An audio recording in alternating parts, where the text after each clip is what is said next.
সত্য মানুষকে মুক্তি দেয়, মিথ্যা ধ্বংস করে। এটা আমরা সকলেই জানি।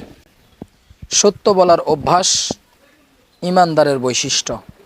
মিথ্যা বলবে মুনাফিক, সত্য বলবে ইমানদার। হুজুরে আকরাম সাল্লাল্লাহু আলাইহি ওয়াসাল্লাম বুখারী মুসলিম শরীফের হাদিসের মধ্যে বলেন, নিশ্চয় সত্য মানুষদেরকে কল্যাণের দিকে নিয়ে যায়, আর কল্যাণ মানুষকে জান্নাত পর্যন্ত পৌঁছে দেয়। কোনো মানুষ যদি সত্য কথা বলতেই থাকে, আল্লাহ সুবহানাহু ওয়া তাআলার দরবারে ওই ব্যক্তিটি সিদ্দিক উপাধিতে ভূষিত হন। সুবহানাল্লাহ। আর কোনো মানুষ যদি মিথ্যা কথা বলতেই থাকেন, আর ওই মিথ্যাটা মানুষকে গর্হিত কাজের দিকে নিয়ে যায়, মিথ্যা মানুষকে গুনাহের কাজের দিকে নিয়ে যায়, ফুজ্জারের দিকে নিয়ে যায়, আর ওই গুনাহের কাজ মানুষদেরকে জাহান্নামের দিকে নিয়ে যায়। আর ওই